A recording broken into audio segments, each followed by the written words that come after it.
Marcus had a full-time job, a side project graveyard, and exactly 0 paying customers. He'd tried 3 different SaaS ideas in 2 years. All of them died quietly, usually around week 6 when he ran out of steam or money, or both. Then in January 2025, he shipped something different. Not because he worked harder, not because he finally found his passion, but because he changed one specific thing about how he built. And by month 8, he was pulling in $8,000 a month, alone. No co-founder, no VC check, no team. This is the actual breakdown of what he did, how the numbers worked, and what you can steal from it. If you're a solo builder, maybe you're working a day job, maybe you've got 1 or 2 side projects that never quite got traction, this video is specifically for you. Because Marcus's story isn't about some genius product idea nobody else had. It's about a repeatable process, and the numbers are real. I'm going to walk you through the exact acquisition channels he used, the pricing decisions he made, the AI tools that cut his build time by more than half, and the one mistake he almost made that would have killed the whole thing. Stick around for Chapter 4. That's where most indie hackers blow it. Let's set the scene properly. Marcus is a 31-year-old software developer in Austin. Day job at a mid-sized company, decent salary, but he wanted out. Not because he hated the job, but because he'd done the math. His employer owned his ceiling. He'd been reading indie hackers, following people like Peter Levels and Mark Liu on Twitter, and he kept seeing the same pattern. Small tools, specific audiences, recurring revenue. He tried a productivity app. Nobody paid. He tried a browser extension. 17 users, $0. His third attempt was a Notion template pack. Made $400 once, then nothing. The problem wasn't the ideas. The problem was how long it took him to validate them. Here's the thing about solo founders that nobody talks about honestly. Time is the killer. Not competition, not marketing, not even product market fit in the early days. It's the fact that you're doing everything. The code, the copy, the customer support, the SEO, the social posts, and you've got maybe 10 hours a week if you're lucky. Marcus calculated it. His first 2 projects each took him roughly 4 months of nights and weekends before he had anything shippable. 4 months of building something nobody confirmed they wanted. That's the trap. And it's where AI changed the equation for him. Not in some vague AI is the future way, but in a very specific, measurable way that we're going to get into right now. Chapter 1. The idea that actually had a pulse. In late 2024, Marcus stopped trying to invent problems and started listening for them. He spent 3 weeks, just 3 weeks, doing what he calls complaint mining. He went to Reddit, specifically r small business, r freelance, and r marketing. He searched Twitter for phrases like, "I wish there was a tool that," and "Why is there no app for?" He read 1-star reviews on G2 for mid-tier SaaS products in the project management space. And he kept a running doc of every repeated pain point he saw. No building, no coding, just listening. By the end of week 3, one problem kept showing up. Small agency owners were drowning in client reporting. They were manually pulling data from Google Analytics, from ad platforms, from social tools, and stitching it together into PDFs every single week. It was taking them 3 to 5 hours per client per week. Now, automated reporting tools already existed. That's the first thing Marcus checked. There's agency analytics, there's Dash This, there's Watergraph, all solid products, all with hundreds of thousands in MRR. But here's what the 1-star reviews kept saying. Too complex, too expensive for small agencies, and the reports looked generic. Clients didn't love them. So Marcus didn't try to build a better version of those tools. He went narrower. His idea, an AI-powered report generator specifically for freelance social media managers, not full agencies, not enterprise, but the solo freelancer managing 3 to 8 clients who needed beautiful, client-ready reports in under 10 minutes. That's a much smaller market, but it's also a market with almost no direct competition and a very clear, painful problem. Chapter 2: Building with AI as a co-founder. This is where Marcus's timeline gets interesting. His previous projects took 4 months each to get to a shippable MVP. This one took 6 weeks. And he didn't cut corners on the product. If anything, the MVP was more polished than anything he'd built before. The difference was his stack. He used Cursor as his primary coding environment, which meant he was writing maybe 30% of the actual code himself. The rest was AI-generated, reviewed, and iterated on through conversation. He used Claude for the AI report generation logic, the actual intelligence inside the product that took raw social media metrics and turned them into readable, narrative-style summaries. And he used V0 by Vercel for the front-end UI, generating component drafts that he then customized. Let me give you the actual time breakdown, because this is the part that matters. Marcus tracked his hours. Week 1 and 2. Market research and validation. About 12 hours total. Week 3 and 4. Building the core MVP with Cursor and Claude. Roughly 22 hours. Week 5. Connecting the integrations. Instagram Basic Display API. A lightweight Google Analytics connector. 14 hours. Week 6. Landing page, onboarding flow, and the first round of bug fixes. 10 hours. Total: 58 hours to a working, deployable product. Compare that to his previous projects, where he'd easily spend 120 hours before showing it to anyone. AI didn't just speed him up.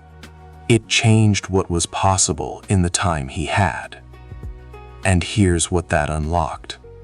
He had time left over to do the thing most solo founders skip entirely. Chapter 3. Getting the first 10 customers without spending $1. Before Marcus wrote a single line of marketing copy, he went back to the people whose complaints he'd been reading. He found 12 freelance social media managers on Twitter who had posted about the reporting problem. He sent them a direct message, not a pitch, not a product link, just a question. Hey, I saw your tweet about client reporting being a nightmare. I'm building something that might help. Would you be willing to jump on a 15-minute call? 8 of them said yes. On those calls, he didn't demo the product. He asked questions. What does your current process look like? How long does it take? What do clients actually complain about in your reports? What would make your life dramatically easier? Then at the end of the call, he said, I'm building something that solves exactly this. Want early access for free in exchange for feedback? 7 of them said yes. Those 7 beta users were worth more than any marketing campaign. Over the next 3 weeks, they gave Marcus feedback that reshaped the product in ways he never would have figured out alone. The biggest one, they didn't want AI to write the whole report. They wanted AI to write a first draft that they could edit and put their own voice into.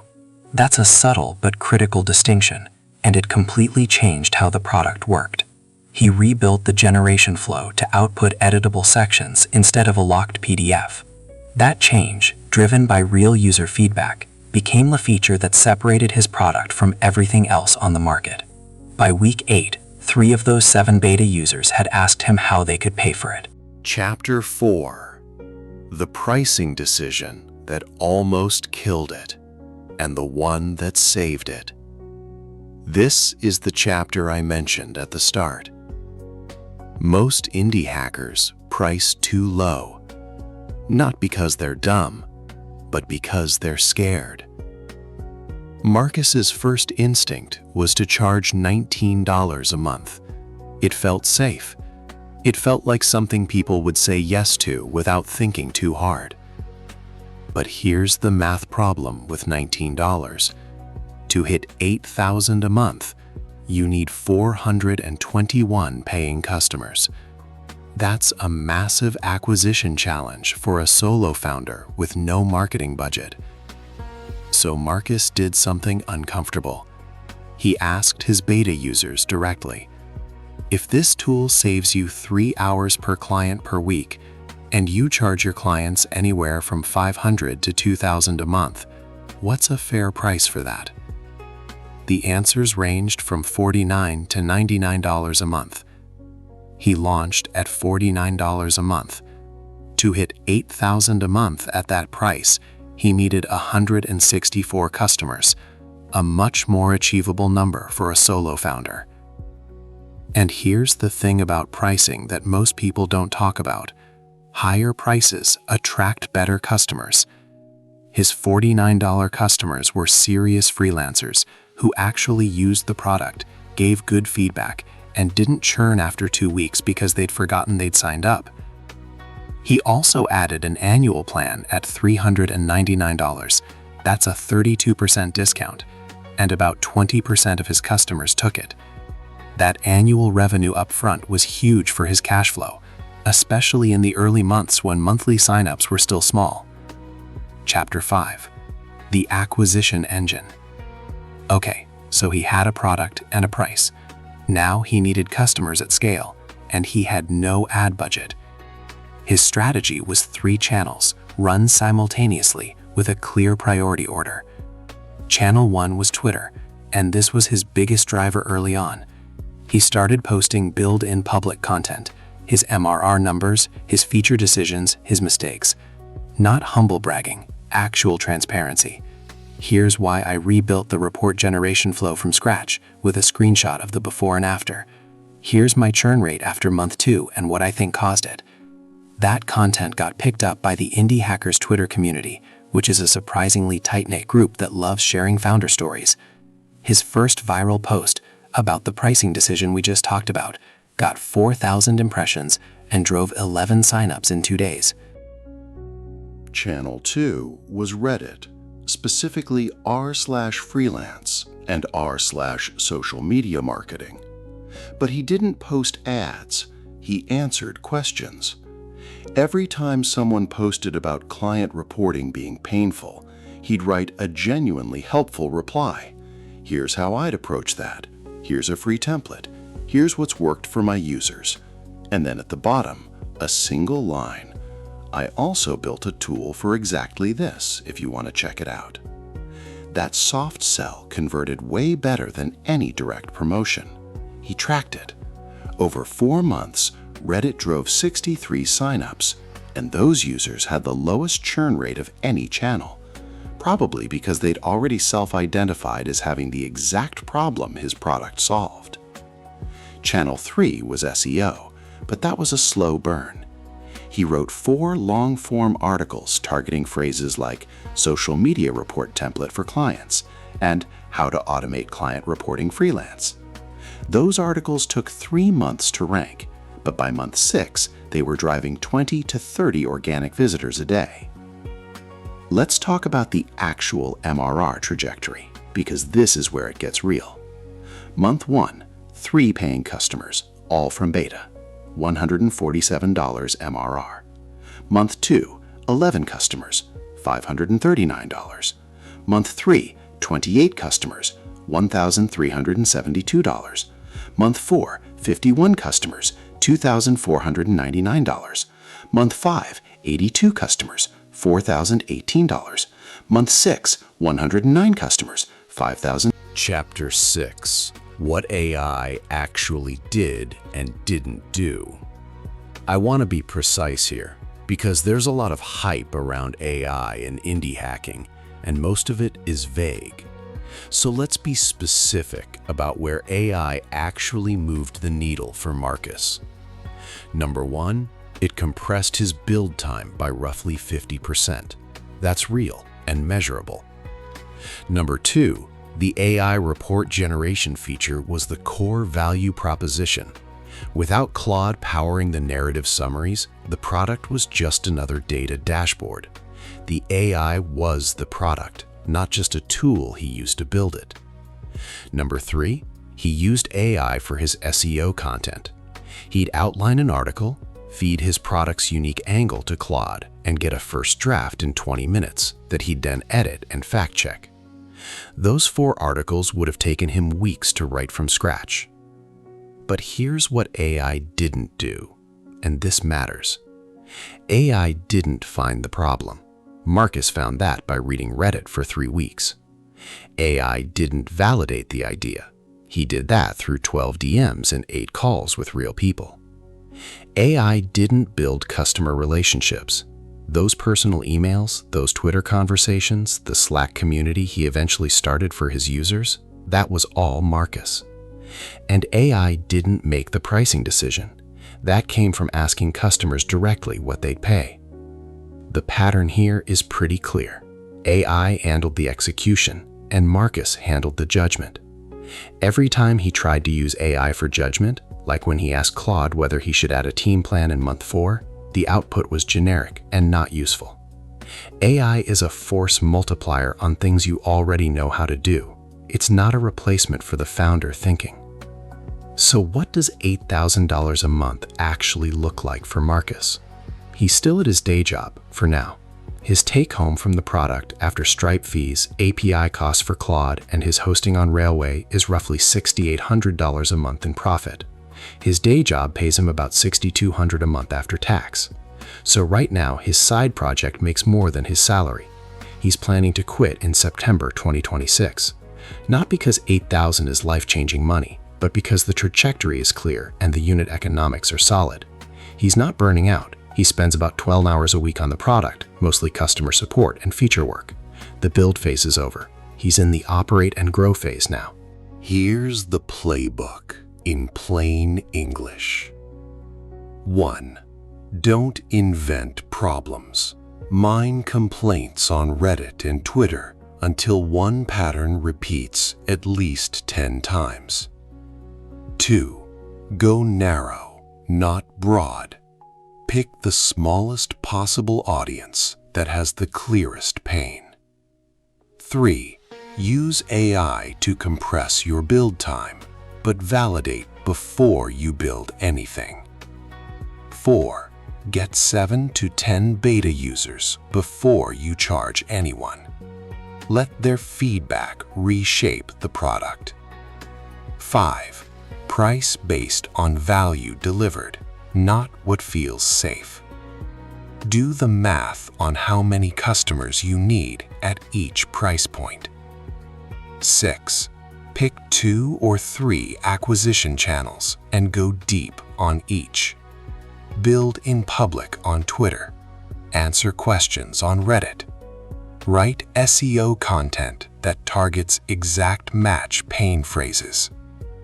7. Measure churn from day 1 and treat every churned customer as a bug to fix. And 8. Write personal emails to every new customer. That's it. That's the whole thing. The one thing I want you to do today, not this week, today, is open Reddit and search for a problem in an industry you understand. Use the search phrase, "I wish there was," or "Why is there no tool for?" and spend 45 minutes reading. Don't evaluate ideas yet. Just collect complaints. Put them in a doc. Do that for 3 days in a row, and you'll have more validated problem space than most founders have after 6 months of brainstorming. Marcus's $8,000 a month started with exactly that exercise. The product came later. The AI came later. The marketing came later. It all started with someone else's complaint on a subreddit at 11 p.m. on a Tuesday. In my next video, I'm breaking down the specific AI stack: Cursor, Claude, V0, Railway, and exactly how a non-technical founder could use it to ship a working MVP in under 60 hours. You won't want to miss that one.